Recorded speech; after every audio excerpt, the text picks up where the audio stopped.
So, ito yung ating dinner for today's video, no? Magluluto tayo ng tofu with kangkong, mga ka-teammates. Ayan. Medyo pangit, hindi maganda yung pagprito ng ating tofu, mga ka-teammates. Ayan.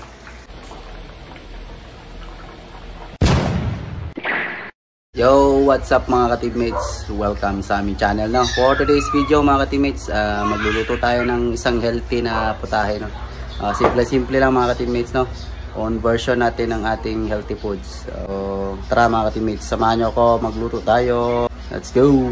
So, ito yung ating dinner for today's video, no? Luluto tayo ng tofu with kangkong, mga ka-teammates. Ayan, Japanese tofu. So, ito lang po yung ating mga ingredients.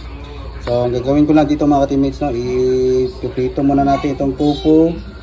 Then, gigisahin na natin yung ating gulay kasama ng tofu. Yun lang, mga ka-teammates. Napakasimple lang ito, no? Tara mga teammates, magluluto na tayo. Let's go!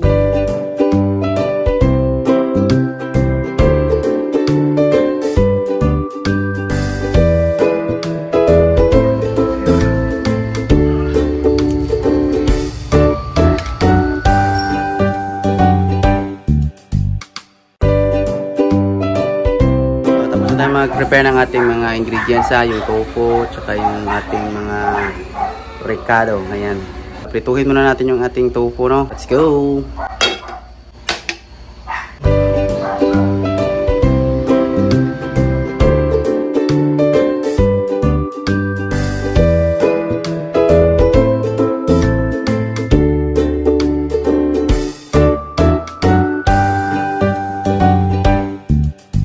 So, tapos na tayo magprito ng ating tofu, no? Medyo pangit, hindi maganda yung pagprito ng ating tofu, mga ka-teammates. Ayo.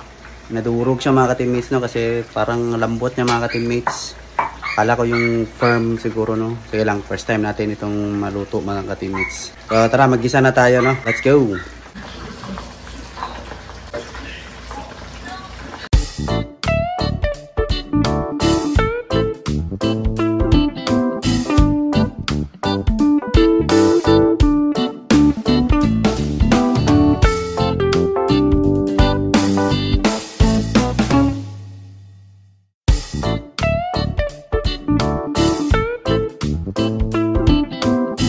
What's up mga ka-teammates? So ayun mga ka-teammates, luto na yung ating kangkong with tofu. At saka nilagyan ko ng malunggay, mga ka-teammates, no? Para mas super healthy yung ating ulam for today's video, mga ka-teammates.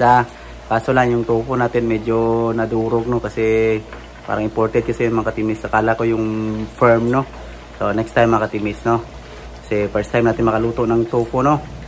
So, hanggang dito na yung ating video for today, mga ka-teammates. Sana nagustuhan yung ating luto ngayon, no? Super healthy. So, follow nyo and like and share nyo itong video, mga ka-teammates, para maging healthy tayo lahat, no? Shoutout. Hanggang sa next video natin, mga ka-teammates. Thank you and bye-bye!